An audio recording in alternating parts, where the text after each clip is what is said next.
मानव का परम लक्ष्य, मानव का परम क्या है? बोले खाना कमाना सोना, ये तो हमारा धर्म है, लेकिन वास्तव में जो मानव का परम धर्म है वो खाना कमाना सोना नहीं, वो भगवान का भजन करना है, वो भगवान की भक्ति करनी है।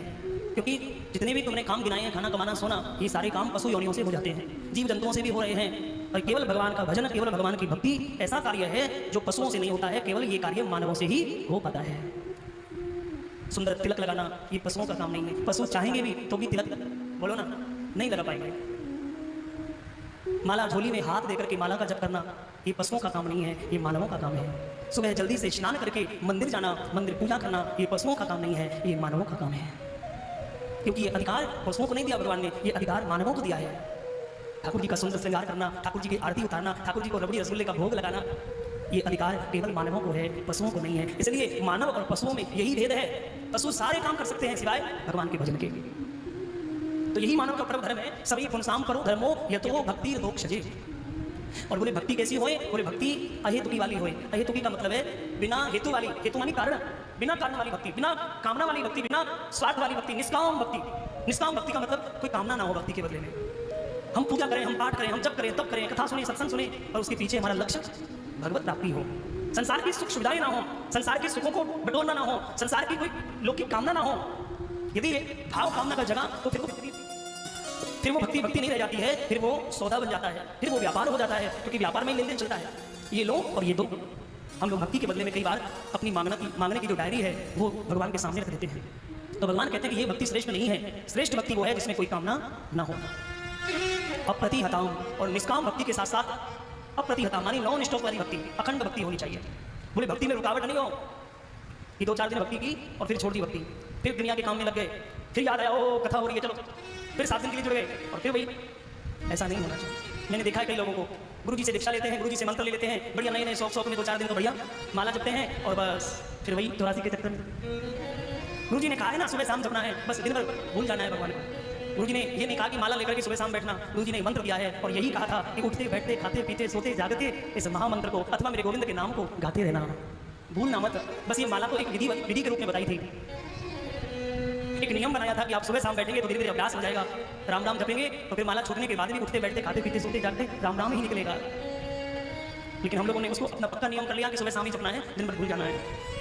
ये भक्ति श्रेष्ठ नहीं है। भक्ति श्रेष्ठ कौन सी है? बोले अहेतुकी वाली भक्ति है, निष्काम भक्ति और अप्रतिहताम नॉन स्टॉप। जैसे माँ अपने बच्चे को कभी नहीं भूलती है। भूलती है क्या? बताओ। बच्चा सामने है तब भी, बच्चा दूर चला गया तब भी, और सुनो बच्चा बहुत दूर चला गया तब भी वो माँ उस बच्चे को नहीं भूलती है। यह है प्रेम, यह है प्रीत। जैसे प्रियतमा अपने प्रियतम को हमेशा चित्त में बसाए रहती है, वो सामने होंगे तब भी, वो दूर चले जाएंगे तब भी अपनी प्रियतमा अपने प्रियतम को नहीं भुला पाती। ठीक ऐसे ही एक सच्चे भक्त को भी भगवान को कभी नहीं भुलाना चाहिए, कभी नहीं। बस हम लोगों में और सच्चे भक्तों में यही अंतर है। हम लोग भगवान को जब भजते हैं जब हम भगवान के सामने होते हैं, हम मंदिर में होते हैं, हम कथा कीर्तन सत्संग में होते हैं, तब हम भगवान को याद करते हैं, और मंदिर कथा कीर्तन से निकले और भगवान को भूल जाते हैं। इस भक्ति को श्रेष्ठ भक्ति नहीं बताई। उद्धव जी भी तो यही ज्ञान दे रहे थे गोपियों को कि उस ब्रह्म परमात्मा को भजने का एक समय होता है। कौन सा? ब्रह्म मुहूर्त। सूर्य उदय के साथ उस पर ब्रह्म परमात्मा का ध्यान किया जाए, उसकी समाधि लगाई जाए, ऐसा बता रहे थे ना। गोपियों ने क्या कहा था? अरे उद्धव ये तू कौन सा ज्ञान दे रहा है? प्रियतम को भी जपने का कोई समय होता है। अरे वो हमारा प्राण प्रिय है, वो हमारा प्रियतम है, हम उसको एक पल भी नहीं भुला पाते हैं। और तुम कहते हो कि ब्रह्म मुहूर्त में उनको भजो, उनको याद करो। अरे याद तो उन्हें किया जाता है जिनको भुला दिया जाए, जिनको भुला दिया जाए उन्हीं को याद किया जाता है। जिनको भूल ही नहीं पाते हैं तो बताओ उनको याद कैसे करें? प्रेम वालों ने कब वक्त पूछा, उनकी पूजा में सुन ले उद्धव, यहाँ दम दम में होती है पूजा, सर झुकाने की फुर्सत नहीं है। ये तो प्रेम की बात है उद्धव, बंदगी तेरे बस की नहीं। ये तो दम दम में होती है पूजा, हमारी तो सांस सांस में प्रभु का चिंतन चलता है।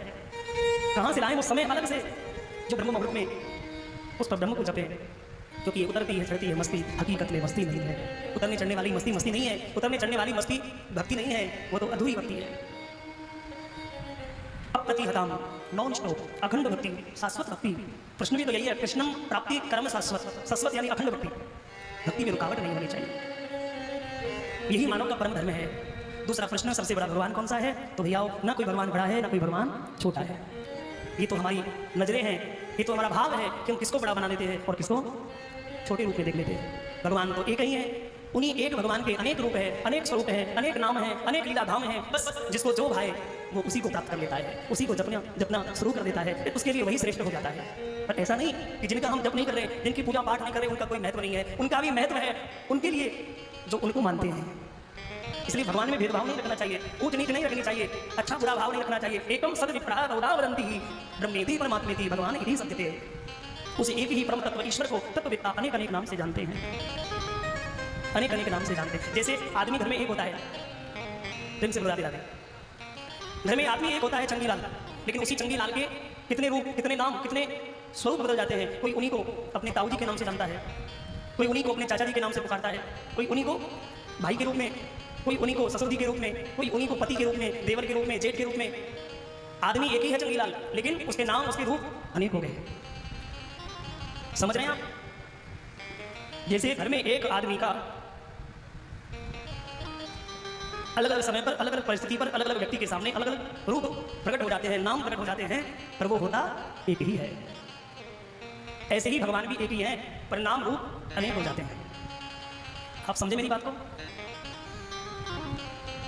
नई बधू आती है, बहू घर में जितने भी सदस्य होते हैं सबसे मिलजुल के रहती है, सबसे हंस बोल के रहती है, सबका आदर सम्मान करती है।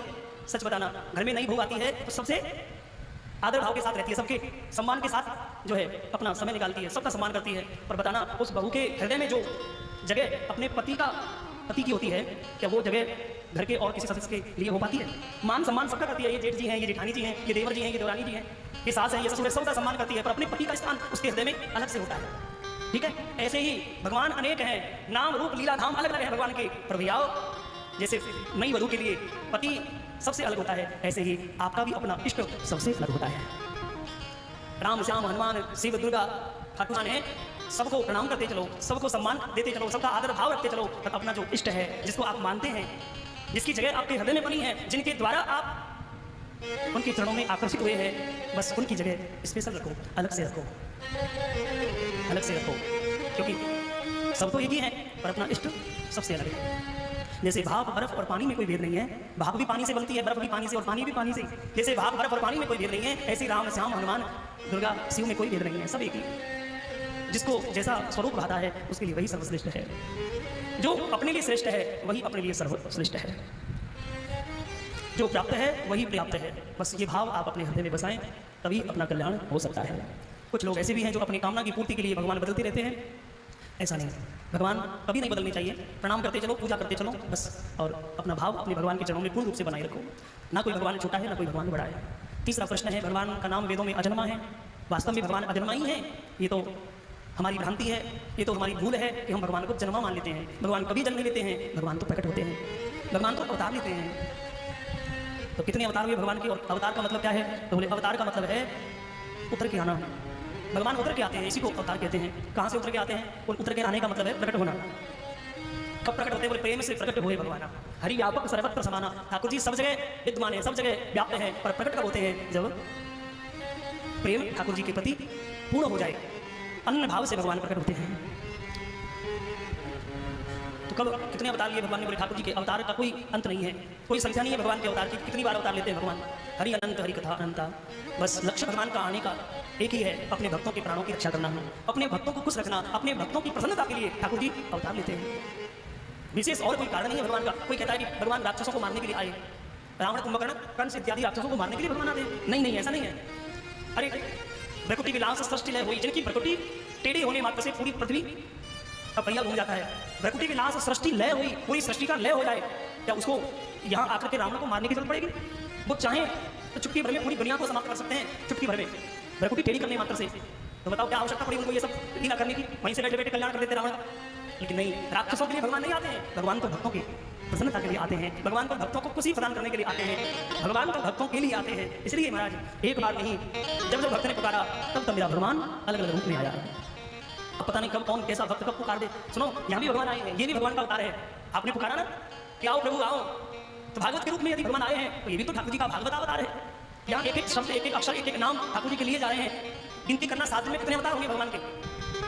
ठाकुर जी के कई प्रकार के अवतार हैं, नाम अवतार, लीला अवतार, कला अवतार, अंशावतार, शब्दावतार। तो अब कितनी बार ठाकुर जी के नाम के अक्षर शब्द यहाँ से उच्चारण किए जा रहे हैं? विचार करिएगा कितने अवतार हैं भगवान। तो कोई गिनती नहीं है भगवान के अवतारों की। पर हाँ, 24 अवतारों का वर्णन श्रीमद् भागवत में मिला। उसके अनुसार श्री सुखजी सौनकादिक ऋषियों को ये कथा सुना रहे हैं। सूत जी ने कहा कि हे ऋषियों, यही प्रश्न एक बार मेरे गुरुदेव भगवान सुखदेव जी से राजा परीक्षित ने भी किए थे। परीक्षित ने किए थे? हाँ।